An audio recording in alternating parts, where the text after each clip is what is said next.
join in with Brit ahead of our final game of the season and your final game in your career. We're going to have a bit of a look back on your season as the ball comes flying towards you.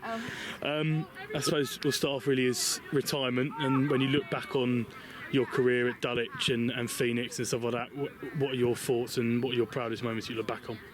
Yeah, I think the majority of my proudest moments probably don't have too much to do with football. I think obviously winning the league is something we fought for years and years, and one of the reasons why Phoenix ultimately wanted to merge with Dulwich, because we just knew that there would be just better resources for the women that were playing for this club and really give us a chance to push. So obviously that's a very proud moment, but I think the culture and the family that we've built at Dulwich has probably been the proudest thing.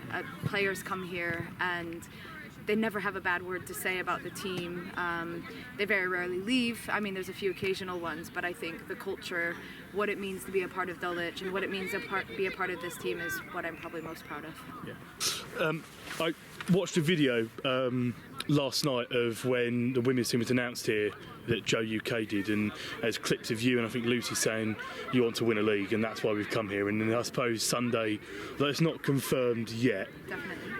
Sunday, if we do it, it must be one hell of an achievement for you two especially, and for those girls that have been a part of it from the start. Yeah, I think, like you mentioned, it is the reason why we decided to, not the only reason why we decided to join Dulwich, but a major reason was to be able to win hardware, to grow the squad, to be successful, and that's something that we've achieved. So yeah, it's massively rewarding, and yeah, something we really wanted to set out to do. So it's very exciting. Obviously, we have to get it in the bag first. I don't want to get ahead of ourselves, and that's one thing we've actually been really good about this season. I think we've just taken each game, each training session as it's come, and maybe until recently we really haven't let it go to our head, which has been great discipline from the team and staff and everybody involved.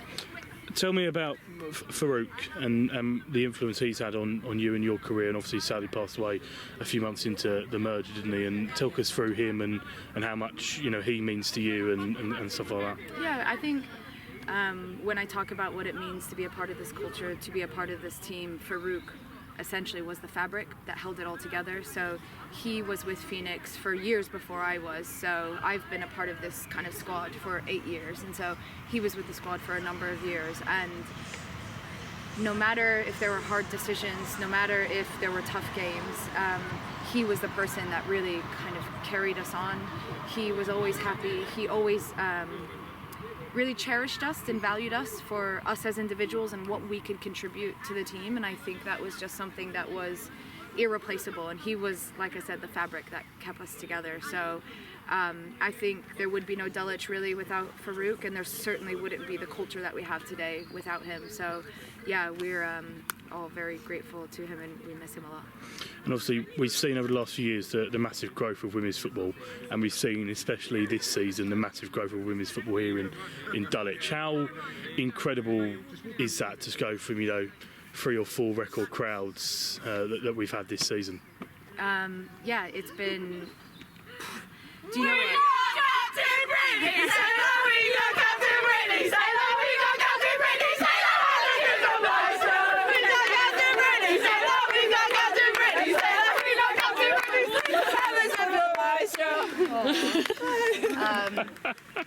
Jeez, I'm blushing, honestly. But yeah, the growth of women's football and how great it's been here at Dulwich. Do you know what? It's beyond what we could have imagined, especially so quickly. I know 5 years doesn't seem like a long time, but it goes really, really quickly.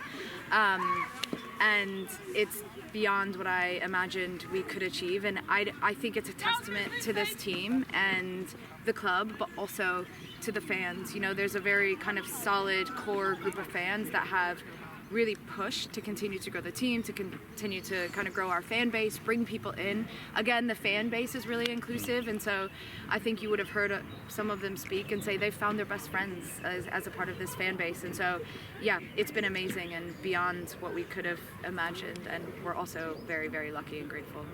And tell me about that game where we finally broke the 1,000 barrier, and obviously your final game at Champion Hill and the emotions of that one. Talk us through that day, because Yeah. it was quite something, wasn't it?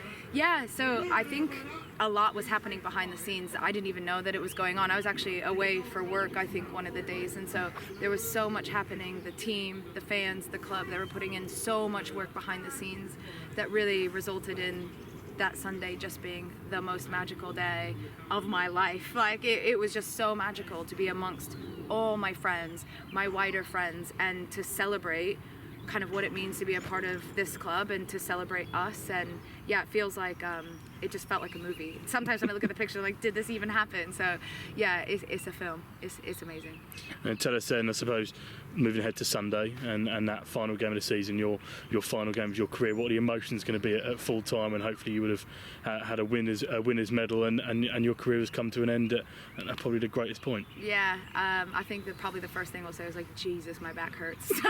Honestly, it's going to be bittersweet. I'm really proud and happy about what we've built. It's going to be, I think initially I'll enjoy a bit of free time, but after that, I think it'll be tough to kind of be sitting in the stands or, on the kind of bench or around just watching. And it's going to be really, really bittersweet. And again, not just for the football, but for the community, for the team. Like you saw the girls just now coming here on Wednesday and Thursday nights.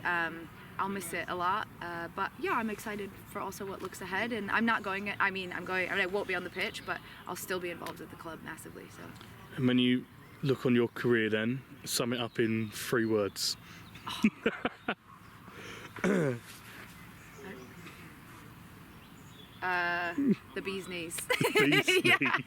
It's been sick. It's Perfect. been at Dulwich. And before that, I'm just so lucky for all the opportunities that were given to me. I've played in Korea, New Zealand, UK, America, and so Well travelled. bee's knees. It's been The sick. bee's knees. Brit, thank you, and enjoy your last ever game for Dulwich. Thank you so much. Thanks for doing this.